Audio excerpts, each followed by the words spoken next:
Hey guys, Nika Borch here from Your Way Sports Volleyball, together with Amy Foster, guest speaker and a nutrition specialist. Hi, Amy. Hi, Nika. Thank you for joining us on this Nutrition for Athletes journey. This is our second video out of our four-part series.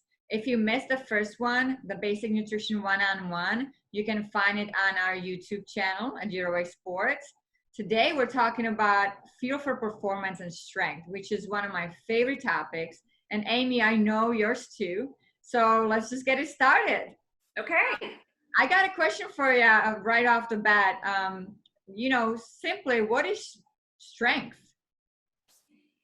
Strength can be many different things for many different people. Strength, some people think of strength as being strong or having a lot of muscles. I think of strength as in a full body strength, and I think you think the same, especially for your athletes, that it's a full body strength, mind, soul, physical, the whole package. A definition I like is by Dr. Mike Roussel. He wrote a book, The Strength Manual, and he defines strength as anything that gives us the ability to live our lives to the fullest. And I thought that was a perfect definition for strength, because that fits everybody, not just one person. So I think he has a good definition of strength right there. Nice. That's simple enough. Yeah. Next question. I'm just going to try to keep it as simple as possible for these guys out there to understand. Absolutely. What is a protein and why is it so important for us? So a protein are amino acids, and amino acids are the building blocks of protein, and protein is an essential component to strength. So protein, you will find that you have animal proteins and you have plant proteins, so like fish and chicken, and then you have your plant proteins like beans and stuff. Those are all proteins, considered proteins, and they are all essential component for strength. Does it matter when you eat protein? Actually, it does. And I'm going to pull up a picture here. There was some research done on specifically protein and when you should have it in your day. And what they showed, if you'll see right here, it says that you should aim for 25 to 30 grams on all three meals, or at each of your meals, you should include protein. You should anchor your plate with protein. So if you look there at that top graph, you'll see that our typical days, you eat a little bit of protein at breakfast, a little bit more at lunch, and then a lot at dinner. So you're packing all that protein in the evening, and then you go to bed or you sit on the couch and watch TV. So essentially you're not using it. So what they did was they had the group spread their protein out throughout the day. So you had about 25 to 30 grams at breakfast, 25 to 30 grams at lunch, and 25 to 30 grams at dinner. And what that showed is that it curbed your diet. You can see these right here. It curbs your appetite. It maintains blood pressure, promotes muscle building, and supports your physical and mental strength, which is what we're talking about. So a lot of benefits for spreading your protein out throughout the day. So if you're thinking post-workout or pre-workout meals, you definitely want to include protein in those meals. That's actually really interesting, especially when you see it on like a graph. Yeah. Very cool. So once the plate is anchored with protein, what's next? The next important part of it is our fruits and vegetables, as you'll see back here on my plate. So you've anchored it with your protein, and you have your beef in this scenario, and this is 3 ounces. So if you're not sure about portion sizes, we'll definitely talk about that later. But a serving of beef is about the size of a deck of cards. So everybody knows what a size of deck of cards is. Pretty small. And that 3 ounces packs that 25 grams of protein. But you want to pair it with those fruits and vegetables because they're super important as well. It carries all those vitamins and minerals and those antioxidants, etc. Stuff our body needs.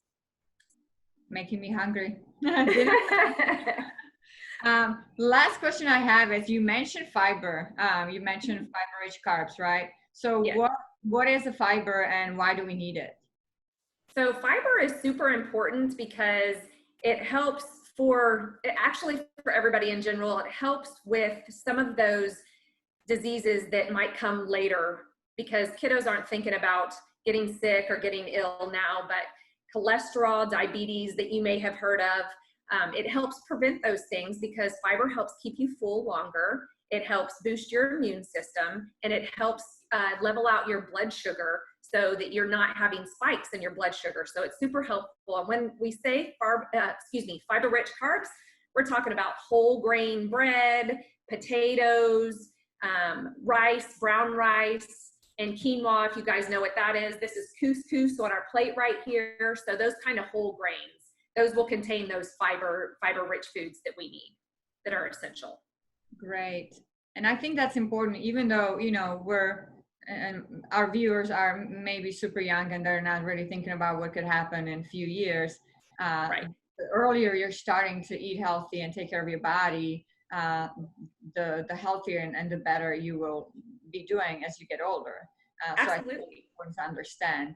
Okay, great. I think we've covered everything we really wanted to let these guys know about. We'll definitely dive in deeper on what kind of food is the best protein we can consume. We can talk about all that in our last video of our series. That's the one we're going to talk about, call to action. Yep. Speaking of the series, let me just share with them really quick the list. So here it is. We're on second video, Fuel for Performance. Next week, also super important, Fuel for Recovery and Injury Prevention. I'm looking forward to that. And then, like I mentioned before, Call to Action is going to be our last week. So we got 2 weeks to go. And with that, I am going to wrap it up, unless there's anything else you would like to let them know about. No, I just wanted to make sure that they know that, again, you want to put protein on your plate first. So anchor each meal with protein, even your snacks.